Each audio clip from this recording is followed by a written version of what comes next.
recording. Welcome to Story Chats at Inspy Romance. I'm Elizabeth Madry, and I'm here with my two co-hosts. I'm Narelle Atkins. I'm Valerie Comer, still here with the beige wall behind me at a retreat center where it is freezing, freezing cold, and my cat is not even here to keep me warm. Aww.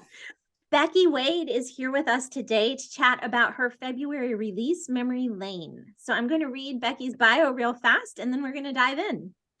Becky is a California native who attended Baylor University, met and married a Texan, and settled in Dallas with their 3 children and 1 Cavalier King Charles Spaniel.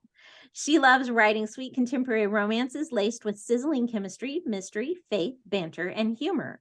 Her 11 novels and 5 novellas have been recognized with Carol Award, Inspy Awards, and a spot in the Christie Award Hall of Fame. So thank you so much for being here, Becky. You're welcome. I'm looking forward to this story chat. Thank you for having me. Exactly. So before we start actually talking about the book, I would love for you to tell everyone a little bit about your decision to take this story, well, the series indie, and using Kickstarter and all of those things, because it's a big departure for you from what you have been doing. So, and I know you've made some Facebook posts and that kind of thing, but not everybody reads everything. So we'd love to hear you just sort of about why you went this route and how are you enjoying it now that you've joined the dark side. We're all indie authors. So Yeah, call it the light side, though. The light side, pardon me. Very encouraging company in this group. Well, for those who aren't familiar with me and my publishing history, I published 11 novels traditionally with Bethany House. My first one of those came out in 2012, and it was called My Stubborn Heart. And I had a fantastic time doing that. And I would say that Bethany House is a terrific traditional publisher. When it came time to decide where to take my next series, and Memory Lane is the first in a new 3-book contemporary romance series, I really felt like I needed to think through and pray through what to do with this next series. I didn't want to just continue on autopilot doing the same thing I'd been doing because that was comfortable and familiar. I really wanted to be intentional about trying to figure out where the Lord would have this series go. And in thinking about it, I just really did feel a tug toward trying this series indie. I had published a couple of indie novellas in the past that tied in with my traditional series. So I had dipped my toes in the waters of publishing my work myself. And so I had enjoyed those projects, and that gave me confidence to think that I might enjoy indie publishing full-length novels as well. And I finally got to a point where I just really wanted to give it a try. Excellent. And so that's what I did. And yeah, I began with a Kickstarter campaign. So I really jumped in to Yes, you did. a lot of new things. It may have been too many new things all at once. I don't know. But the Kickstarter campaign was to raise the money to finance an audiobook of Memory Lane. And I really was thoroughly glad at the end of the day that I did that, because we did meet our goal and then exceed our goal. And I was thrilled to have so many readers come alongside and support the creation of an audiobook. And it just made that project, the audiobook project, that much richer, that readers helped make that happen. And Absolutely. I'm so excited about how that's going to turn out. So Yay. I can't wait to publish. That's not available yet. We're filming this conversation in March, but it will be soon. Okay. And I myself am first in line to listen and the most excited to hear it, because I've got a male and a female narrator, and I've been in collaboration with them, which has been really rewarding. Great. That's fantastic. I love the dual narrators. I've been doing that with mine recently, and it's so much more fun. Yes. It just really is so much more fun. It's definitely my preference for romance if you have a male and a female's point of view in your book. Yeah. I feel like the swoony aspects and the spark in the romance translates so much better when you actually have a guy reading the hero's point of view. Yeah. Excellent. Cool. Well, I like I said, I was excited to see you dive in with Kickstarter and all of that. And Courtney Walsh did your cover. Is that correct? That I remember. I'm Yes, loving her my cover friend. designs. Like if she just needs to just do covers and just make everybody cheerful and happy with her She's covers. so talented. And she's also, Courtney Walsh is an author, and she's one of my very best friends.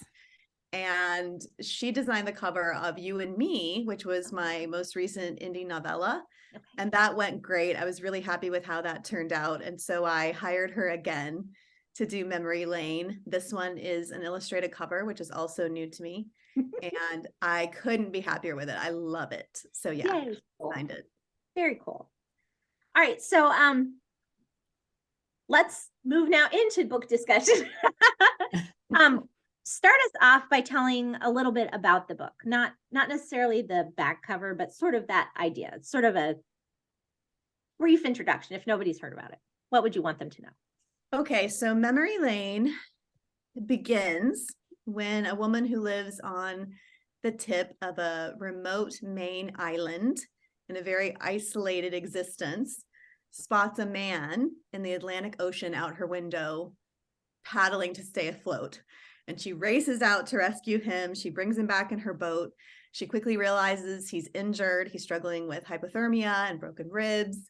And soon after that, she realizes that he has amnesia.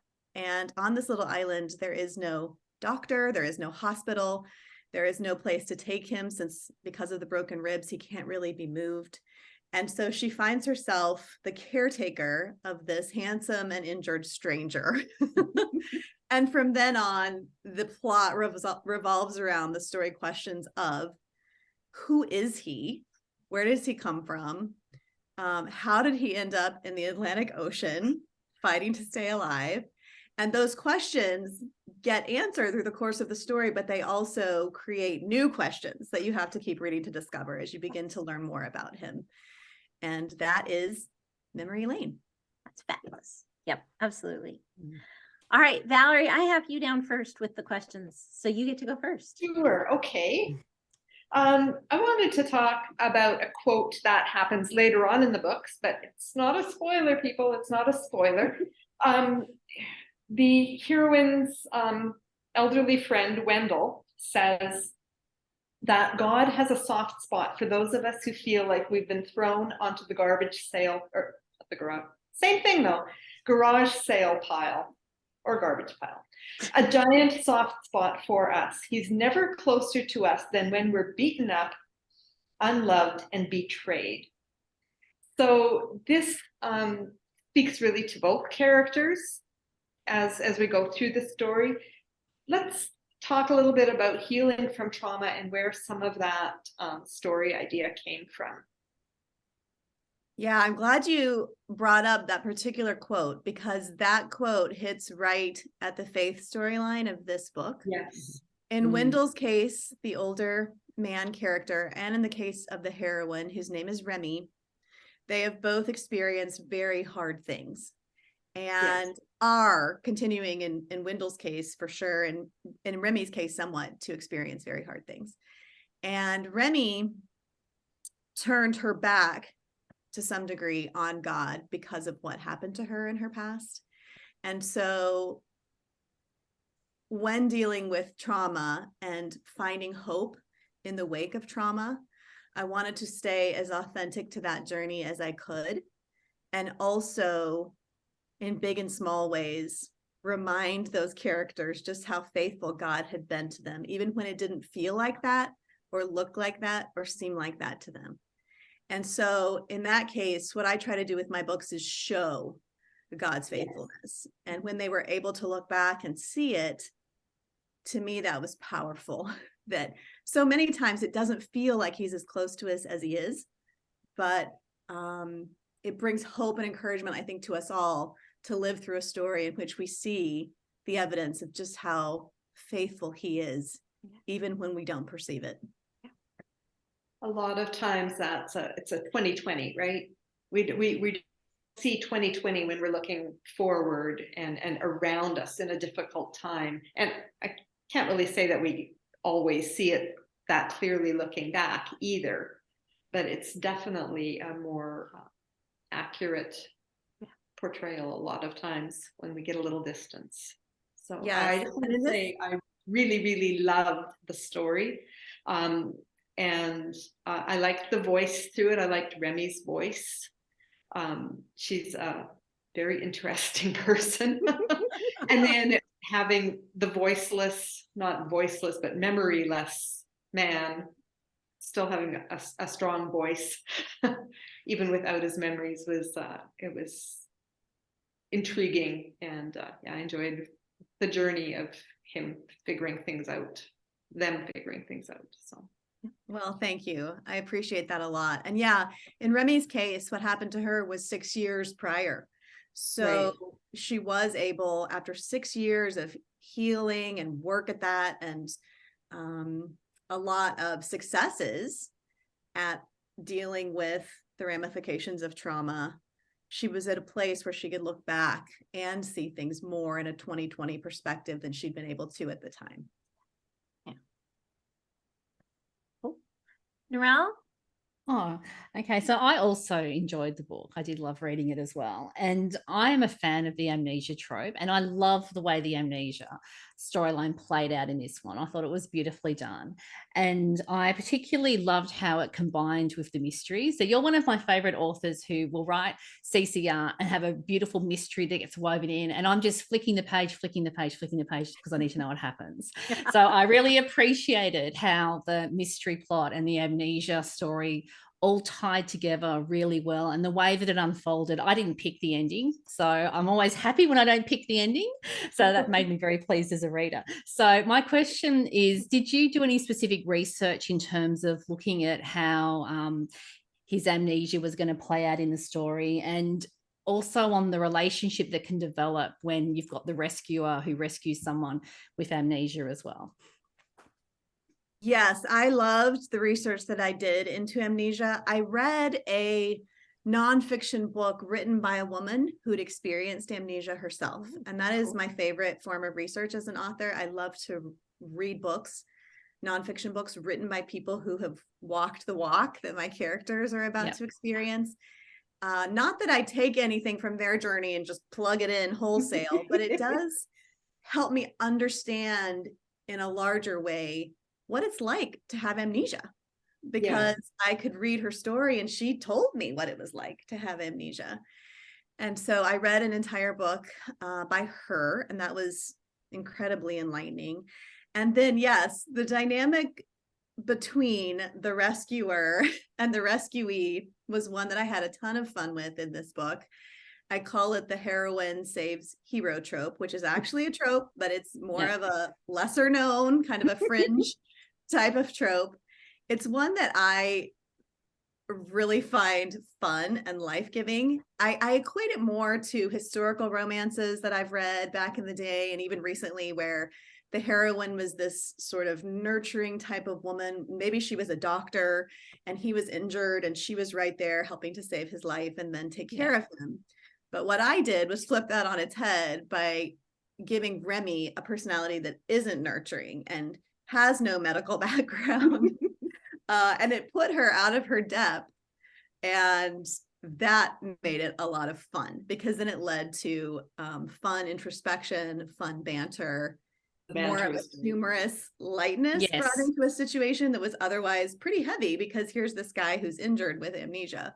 But I didn't want that to feel, you know, depressing or sad. I wanted it to feel like there was just this cool chemistry between them. And long before they ever started to have feelings for each other, the reader could begin to see, oh, these two are actually perfect for one another. Yeah. The lightness was really good. I appreciated that. The banter too. I The love banter was just so fun. It really was. It was so fun. Good. I'm glad you thought so. I had fun writing it. I'm sure. So Remy, I loved Remy. She was, I think, just such a delight because she's so unique. She's this sort of hermit of sorts, who doesn't though necessarily want to stay a hermit. You can still, even at the beginning, you can sort of see the little fingers of that. But she's an artist, which I think is fun too.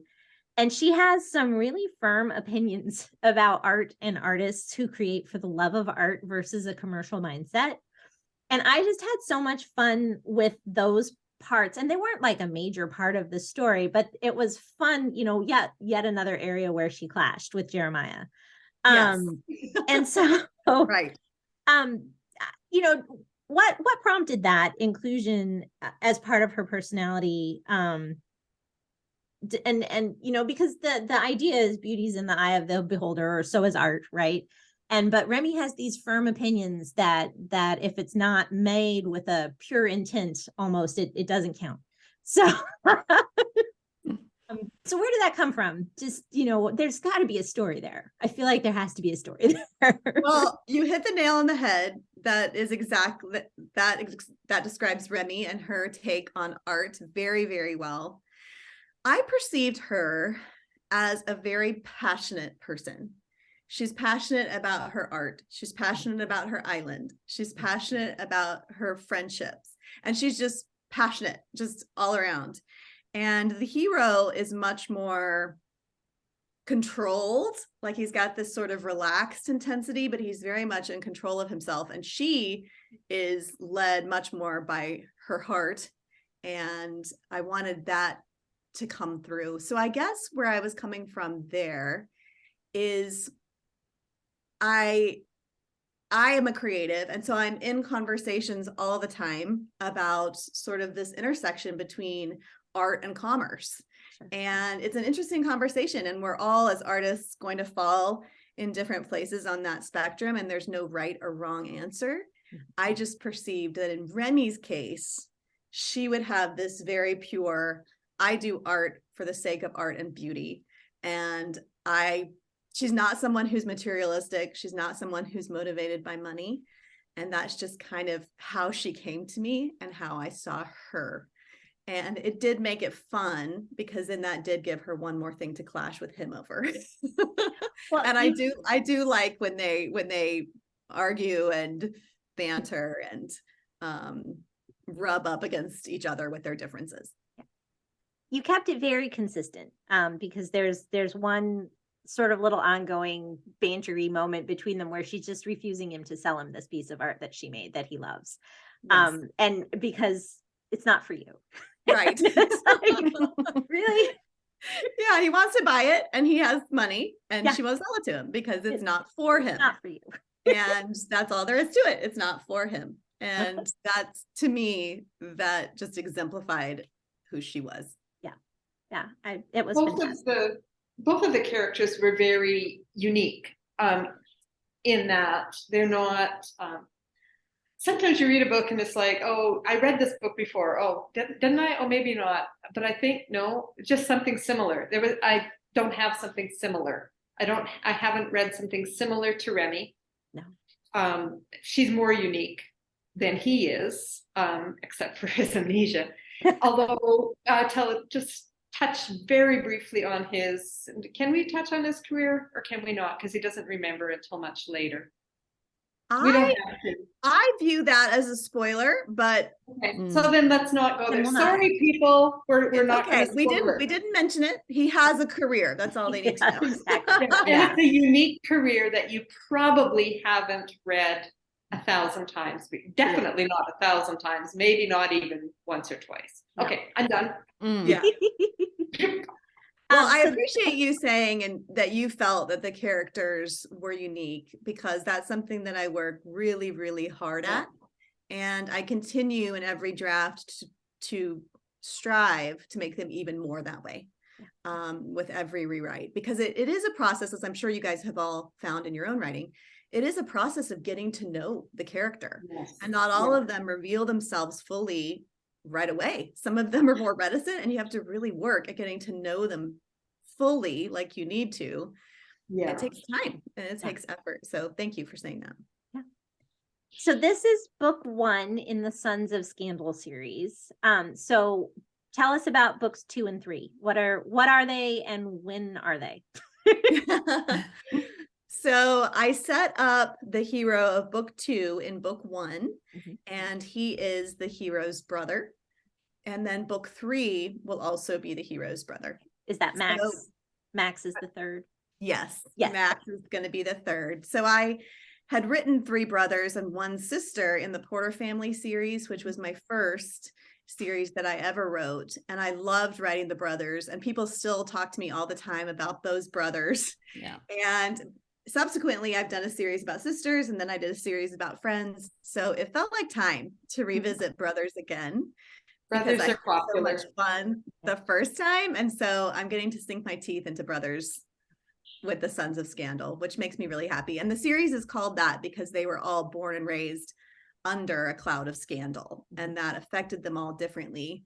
And I like And you digging have to read the into book how- to know what that is. Yes. Yes. You do. I like digging in to figure out how something challenging could affect characters differently.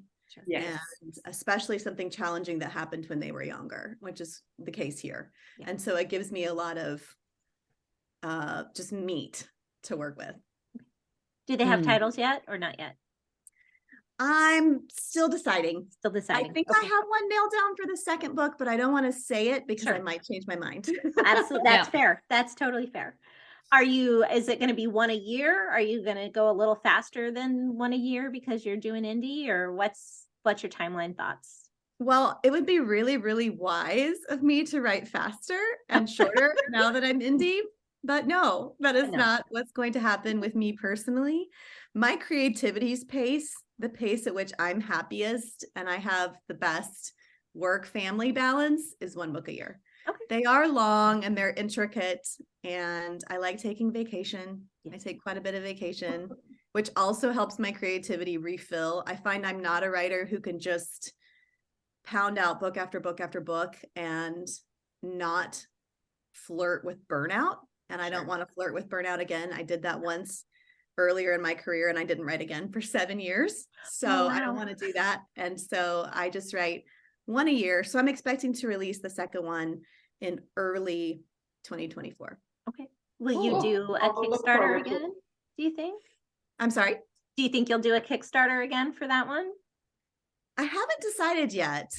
I'm going to get a little bit more distance on it and Sure. decide later. That's fair. I do have a bookstore on my website where I could do something very similar myself. I could Oh. make swag boxes available. I could make special pre-orders available. I could make autographed Yeah. books plus swag Yeah. available on my website. And I might contemplate doing that instead Okay. of such a public Kickstarter. Because it is kind of a vulnerable feeling to do a Kickstarter. It's just, you're putting Yeah. yourself out there and Yeah. you're feeling like this might fail and this is going to be really embarrassing if Fail really loudly. if I fail so loudly and publicly. And so I'm still deciding all of that. I'm not against doing another Kickstarter for sure. Cool. Very cool. Well, I'm excited. I'm a little sad that it's not till next year, but I understand. And work-life balance is so important, I think, for writers in particular, because we're doing it at home. So Yes. it's very easy to let it take over your world if Mm. you're not careful. You do have to guard it intentionally, for sure.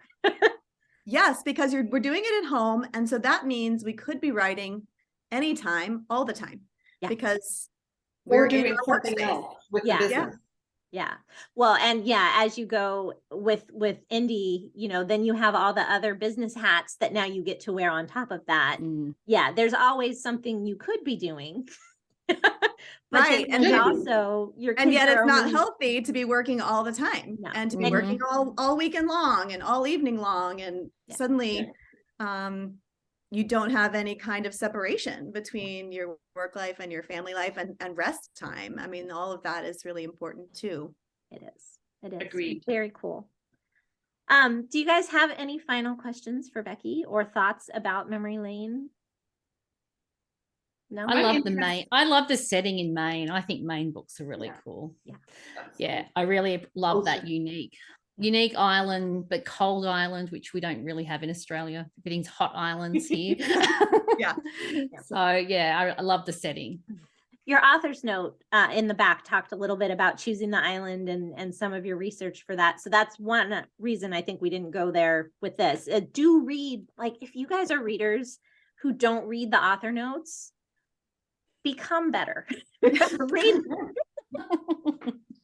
author I'm notes. curious what our listeners and watchers think about the idea of Becky doing swag and pre-sales Yeah. from her website or Kickstarter, either one of those. I'd love to know what folks think about that. So if you have an opinion on that, Put a drop comment. us a note on the YouTube or on our Facebook page. Yeah, absolutely. Absolutely. I'd love to know that too. And I'm sure a lot of other authors would, because I think more and more of us do have bookstores on our websites, and readers are more and more adopting that. I think it was a very kind of foreign idea to readers up until recently. But what I've seen is that my website bookstore sales, because I've had autographed copies available on my website for many years. Yeah. But what I've seen is that just this year, they are really getting behind that. And my orders have gone way, way, way up from what they were before. That's Good to know. exciting. I think readers are warming to the idea of buying from authors when that's an option. That's Cool. fantastic. Excellent. Do you have anything else about Memory Lane that you wish we had covered, or that you want people to know, or something we missed? No, I just want readers to know that I really loved writing it. And I hope that they love reading it if they have an opportunity to do so. I hope that the blend of pretty focused romance, so this truly is a romance novel in my opinion, but also mystery, and then wrapped up with faith. I hope that they find that blend just brings them maybe a fresh dose of hope and entertainment. So thank you very much for having me. I appreciate it. Excellent. And is your website beckywade.com? It is. Excellent. Okay. We will put that in the show notes, but I like it when it's something easy to remember. Yeah, I was able to snag beckywade.com many years ago, and I'm glad I was. Yes.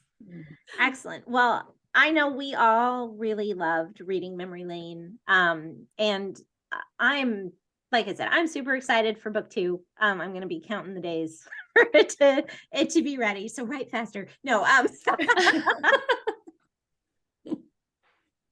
for joining us. And hopefully maybe next year you can come back and we'll talk about your next one closer to its release date, maybe, instead of a couple months later.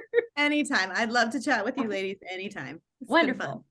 So thank you for joining us at Story Chats. Please leave us comments. If you've read Memory Lane, chime in. If you have comments about Becky's thoughts of maybe swag packs on her website or Kickstarter, any of those things, those are great comments to leave, and we would love to know it. You can, if you're over on YouTube, don't forget to subscribe and hit the notification bell so you never miss an episode. And we will look forward to seeing you again next week. In the meantime, don't forget to fall in love with a good book. Bye, guys. Bye. Goodbye, everyone.